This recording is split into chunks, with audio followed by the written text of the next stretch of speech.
Bonjour à tous, bienvenue dans Self Education, la chaîne YouTube qui vous encourage à l'auto-formation. Je suis Serge Katanga, ingénieur polytechnicien. Nous abordons aujourd'hui la deuxième leçon de notre cours sur la planification et le suivi de projet avec MS Project. Elle s'intitule, comme vous le voyez, Initiation à Microsoft Project. Sans tarder, nous déroulons le sommaire. Au point 1, nous verrons ce qu'est le logiciel MS Project. Au point 2, nous parlerons de la planification et du suivi de projet. Au point 3, nous parlerons de la fonction gestion des ressources. Au point 4, gestion des coûts. Au point 5, analyse et communication des informations du projet. Au point 6, nous aborderons les différentes versions de MS Project. Et enfin, au point 7, nous ferons une petite présentation de l'interface de MS Project 2016. Qu'est-ce qu'est MS Project? Microsoft Project ou MS Project ou encore MSP est un logiciel de gestion et de planification opérationnelle des projets, édité par la société Microsoft. J'entends souvent les gens parler de faire un cadre logique avec MS Project, faire une gestion stratégique de projet avec MS Project. Mais ce que nous allons voir ici, c'est plutôt la gestion opérationnelle de projet. MS Project n'est pas à proprement parler un logiciel de gestion stratégique de projet. C'est vrai qu'on peut faire de la stratégie dans la prise de décision, mais en tout cas, ce n'est pas un logiciel qui nous permet de dessiner un cadre logique. Du moins, ce n'est pas le but de ce cours. Les principales fonctionnalités de MS Project sont les suivantes. Première fonctionnalité, planification et pilotage de projets dans le temps, gestion des ressources et des charges de travail, gestion de coûts, analyse et communication des données de projet sous forme de rapports et de multiples affichages. Beaucoup utilisent MS Project uniquement comme un simple outil de communication ou d'interface graphique à cause notamment de nombreuses possibilités dans l'enrichissement de la présentation des informations. Actuellement, c'est le logiciel de gestion de projet le plus utilisé au monde. Il est leader en entreprise. MS Project peut s'avérer incontournable pour la gestion de grands projets, longs et complexes, et pour la création des plans financiers, tout en facilitant la gestion des charges de travail. Un petit avertissement, il faut savoir que MS Project n'est pas un logiciel de gestion de projet, comme on l'entend, mais plutôt un logiciel d'aide à la modélisation de projet. MS Project ne va pas gérer le projet à ta place, mais il va t'aider à modéliser ton projet. C'est donc un outil de gestion de projet. Il permet de faire des calculs automatiques, mais l'interprétation et la validation des résultats ainsi que la compréhension des enjeux du projet reviennent à l'utilisateur. MS Project n'est pas à confondre avec d'autres logiciels métiers tels que la gestion des ressources humaines, la gestion médicale, la gestion des stocks, etc. MS Project permet concrètement la création d'un planning ou d'un plan qui correspond aux dates pour réaliser les activités, pour identifier les jalons et atteindre ainsi les objectifs du projet. Il permet la création des tâches et des jalons, il permet de les hiérarchiser et de définir des liens entre eux. Il permet de saisir une estimation de la durée et de la charge ou travail nécessaire à la réalisation de chaque tâche.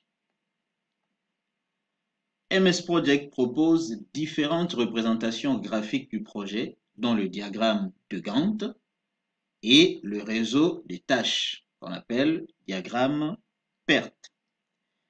Des modèles peuvent être créés afin de proposer des plans types aux utilisateurs. Par exemple, si le projet nécessite de suivre une méthodologie ou un processus précis, il convient de créer des plans types pour que l'équipe de projet soit plus rapide lors de la planification. Nous poursuivons avec le point 2 de cette leçon.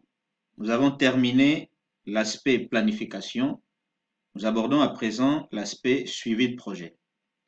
La mise à jour de l'avancement du projet permet de s'assurer que le projet se déroule correctement au fur et à mesure que le travail est réalisé. Les possibilités de pilotage des projets sont nombreuses.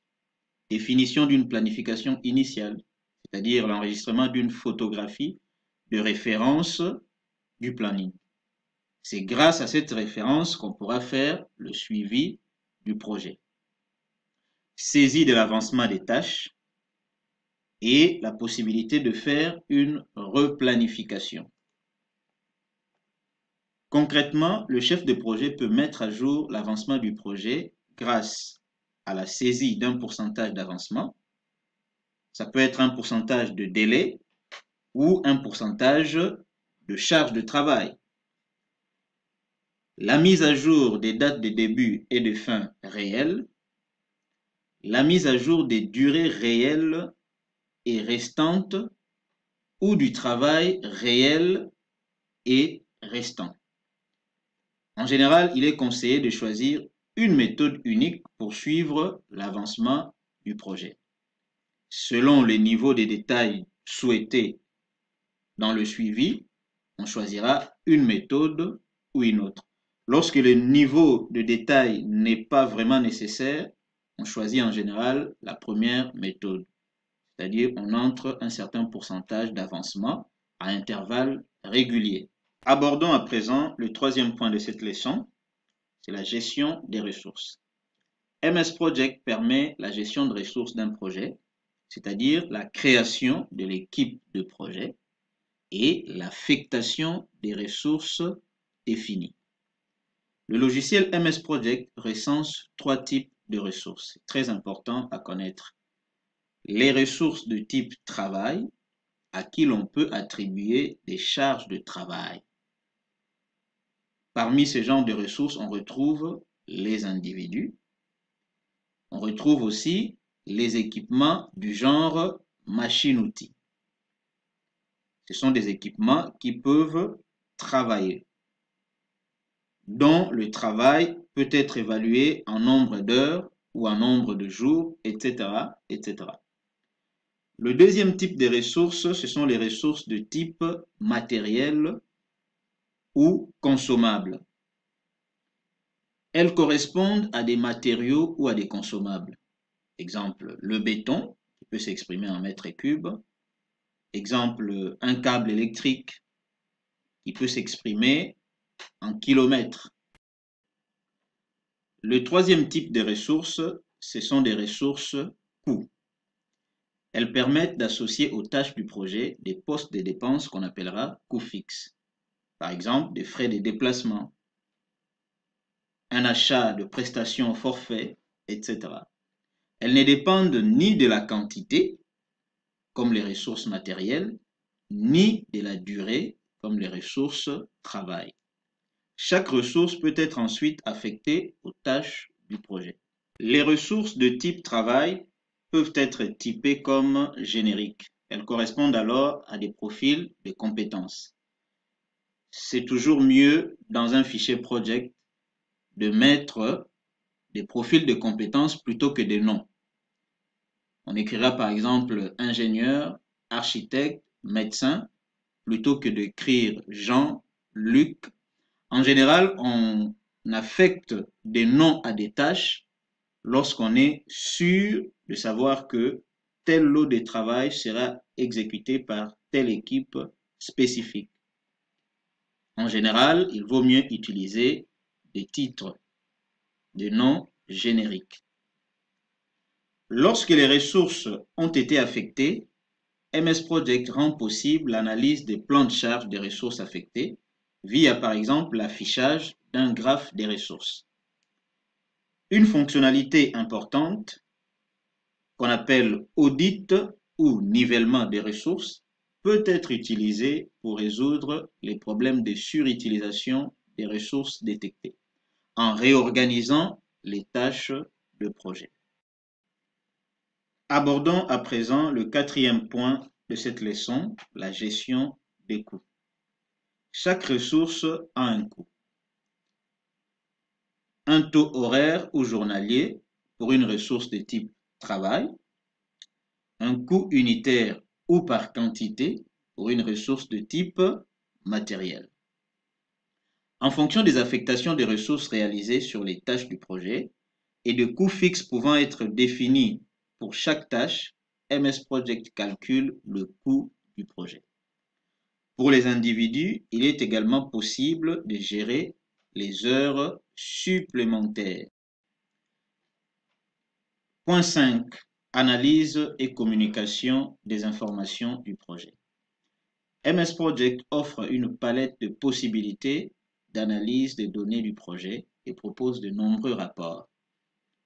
MS Project permet de communiquer les informations du projet, copie ou impression du diagramme de Gantt et d'autres affichages. Depuis la version 2010, il offre la possibilité de créer une chronologie, qui est un instantané professionnel des principales tâches et jalons. La chronologie est une vue très pratique permettant de communiquer une vision simplifiée et globale d'un projet sous la forme d'une frise chronologique. Elle est exportable vers Microsoft PowerPoint ou dans un message électronique et très utile pour une réunion de statut. Voici l'exemple de la chronologie d'un projet de construction. En clair, c'est les résumés des grandes étapes du projet, des étapes que le planificateur ou les chefs de projet jugent importantes, par exemple pour la présentation d'une réunion de chantier. Il est même possible d'exporter les informations du projet dans Microsoft Excel ou Microsoft Visio pour une analyse de travail et de coût du projet en fonction de différents axes d'analyse, tâches, ressources, affectation, temps, via des graphiques et diagrammes croisés dynamiques. Alors, ce qu'on appelle affectation ici dans MS Project, ce sont juste des informations qui indiquent quelles ressources sont utilisées pour exécuter quelle tâche, c'est-à-dire les heures de travail, les unités d'effort et le travail restant. Abordons à présent le point 6. Dans son évolution actuelle, MS Project est proposé sous trois principales versions. La première version, c'est Microsoft Project Standard. Il permet une gestion locale, mono et multi-projet, avec partage des ressources communes. Sa norme a été conçue pour répondre aux besoins des utilisateurs qui n'ont pas besoin d'outils de collaboration ni de fonctionnalités avancées, c'est-à-dire des particuliers ou des très petites entreprises. La deuxième version, c'est la version Microsoft Project Professionnel. C'est celle que nous allons utiliser dans cette formation. Il possède toutes les fonctionnalités de MS Project Standard, en plus de quelques nouvelles fonctionnalités. C'est donc une solution de gestion de projet autonome complète. Il peut se connecter à MS Project Server et permet l'engagement des ressources. L'engagement de ressources, c'est juste l'accord qui existe entre les responsables des ressources et les responsables de projet d'une entreprise qu'ils peuvent négocier pour s'assurer que les ressources sont utilisées de façon appropriée et optimale. En fait, MS Project professionnel permet d'utiliser certaines fonctionnalités importantes de MS Project Server. Il a été développé pour répondre aux besoins de grandes entreprises. Enfin, la troisième version, c'est la version Microsoft Project Server. La version serveur des MS Project a été lancée depuis 2000. Il permet à l'équipe de gérer un projet via un serveur. Microsoft appelle cette solution Project and Portfolio Management, PPM. Il s'agit de la solution Enterprise Project Management, EPM, une solution entreprise pour la gestion de projets et du portefeuille de projets en mode collaboratif. Cette version est basée sur la plateforme collaborative SharePoint. Microsoft Project Server est utilisé pour le suivi de projets et la gestion de ressources en temps réel. Il offre aux utilisateurs une prise en main rapide, leur permet de hiérarchiser les projets et les ressources, d'échanger des documents et de travailler où qu'ils se trouvent. Microsoft Project Server offre en résumé les fonctionnalités suivantes. Gestion de projet, c'est-à-dire la planification et la consolidation des données de projet de l'organisation. Gestion du portefeuille de projet, c'est le point de vue analyse stratégique et prise de décision. La partie stratégique de la gestion du portefeuille de projet consiste par exemple en la création des idées, à la prise de décision ou à la sélection d'un projet parmi tant d'autres. La gestion de ressources, c'est-à-dire la centralisation des ressources de l'organisation et la gestion du plan de charge. La gestion des temps, c'est-à-dire la saisie des temps pour les ressources travaillant sur les tâches, pour une mise à jour directe et automatique des plannings de projet. Et enfin, la collaboration, c'est-à-dire l'utilisation des fonctionnalités de la solution SharePoint pour la gestion documentaire, la gestion des risques, etc. Abordons enfin le dernier point qui est la présentation de l'interface de MS Project 2016. MS Project 2016 propose 7 menus ou onglets principaux, constituant ainsi le ruban. Le ruban est un outil bien connu de l'environnement Microsoft qui permet d'afficher différentes fonctionnalités de MS Project par onglet. En gros, le ruban est un ensemble de barres d'outils. Il y a au total 7 menus ou onglets. Le menu Fichier, Tâches, Ressources, Rapports, Projet, Affichage, Format. Je vais donc directement vous présenter les différents menus dans l'interface de MS Project. Le premier menu, c'est le menu Fichier. C'est un menu un peu particulier. Pourquoi? Parce que lorsque je clique dessus, il modifie l'allure de l'interface. Il permet de travailler sur les options globales du système et de gérer le projet, notamment en mode backstage. Voici quelques options de ce menu. Information, enregistrer, imprimer, partager, exporter. Le deuxième menu, c'est le menu Tâches. Ce menu présente tous les outils et fonctionnalités liés au traitement de tâches. Là, par exemple, nous pouvons voir hausser la tâche. Là, c'est abaisser la tâche. Fractionner la tâche.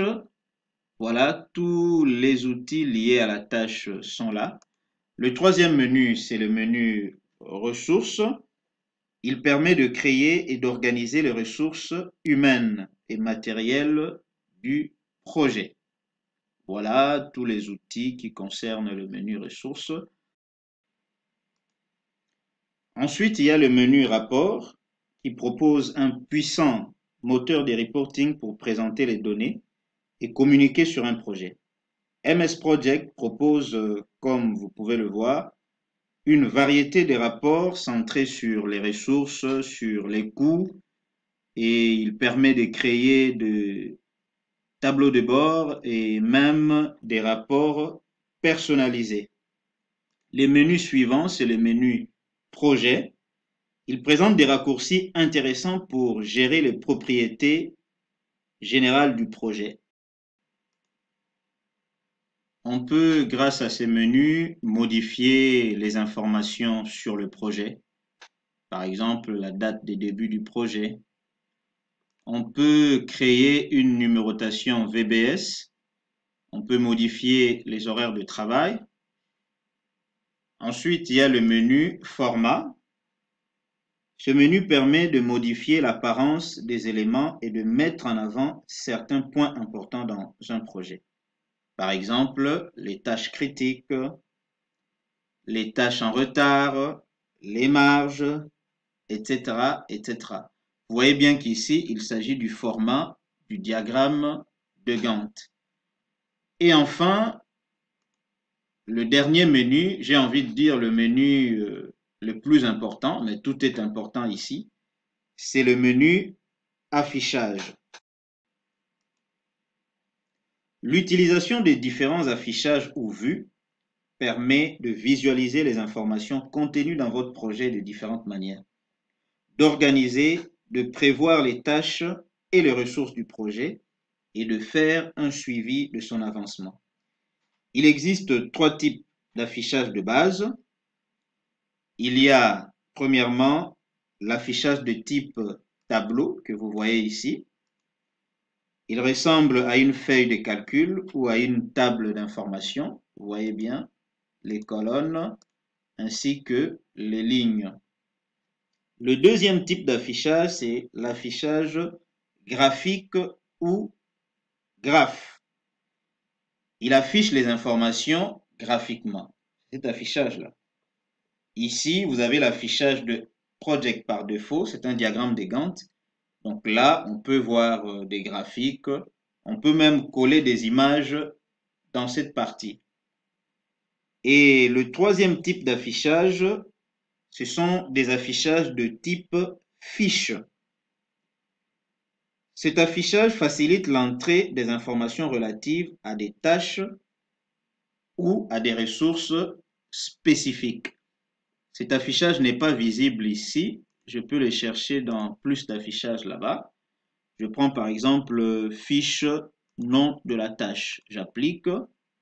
Qu'est-ce que je remarque? Pour la tâche coulage dalles et poutres, j'ai un certain nombre d'informations que je peux modifier.